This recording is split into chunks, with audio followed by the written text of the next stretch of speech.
देश का विडंबना देखिए कि एक आदमी को देश के चीफ जस्टिस के खिलाफ माहौल बनाने के आरोप में गिरफ्तार किया जाता है। उससे कई घंटों तक पूछताछ चलती है। उसके बाद उस आदमी को रिहा कर दिया जाता है बगैर किसी वायलेंस के, बगैर किसी कार्रवाई के, बगैर कोई एक्शन लिए शायद। उसके बाद जिस वजह से उस आदमी को गिरफ्तार किया गया था, हिरासत में लिया गया था, वो आदमी आता है और फिर एक पोस्ट करता है। और पोस्ट क्या करता है कि आप समझ सकते हैं। लिखता है द गवर्नमेंट इज आवर्स, हुकूमत हमारी है, the system is ours too, ये सिस्टम भी हमारा ही है। अब इस आदमी का एरोगेंस देख सकते हैं कि कितना कॉन्फिडेंट है अपने पर कि जो मैं कर रहा हूँ उसके पीछे मेरा बैकबोन है, मुझे सपोर्ट है, मेरा कुछ कर नहीं सकता कोई। मैं कितना भी कुछ कर लूं, कितने भी संविधान के खिलाफ बोल दूं, कुछ मेरा कोई उखाड़ नहीं सकता। इस आदमी की आप भाषा सुनेंगे, इसके वीडियोस देखेंगे तो आपको पता चलेगा कि कितनी गंदी मानसिकता वाले इंसान है। वो आदमी वहां से बाहर आता है, लाइव एक वीडियो बनाता है। वीडियो का टाइटल होता है कि मैं ये आखिर करता क्यों। उसमें मोहम्मद जुबैर नामी एक फैक्ट चेकर को उल्टी सीधी कहानी पकता है, उसके बारे में गंदी गंदी बातें करता है।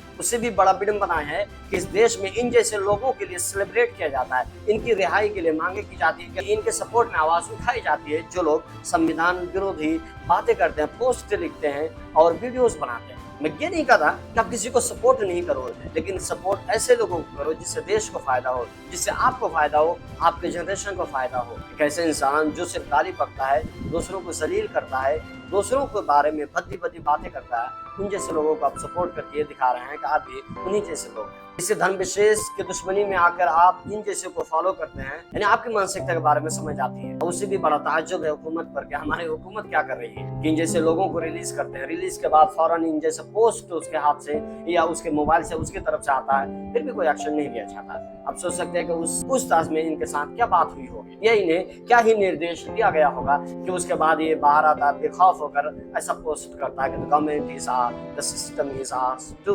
हुकूमत भी हमारी है और सिस्टम भी हमारे ही है। हम कुछ भी करें, हम आजाद हैं, हमें कुछ कर नहीं सकता। देश का माहौल ऐसा ही दिख रहा है। दंगाई को दंगाई नहीं समझे जाते, उपद्रवी को उपद्रवी नहीं समझा जाता, उन पर फूल बरसाए जाते हैं। बलात्कारियों को बलात्कारी नहीं समझा जाता, उन्हें माला पहनाया जा रहा है। और अगर कोई भी किसी के खिलाफ, किसी मन के खिलाफ, किसी के माइंड के खिलाफ कोई बात बोल दे तो उसे जूता से मारने की कोशिश की जाती है, खा वो देश का चीफ जस्टिस ही क्यों ना हो।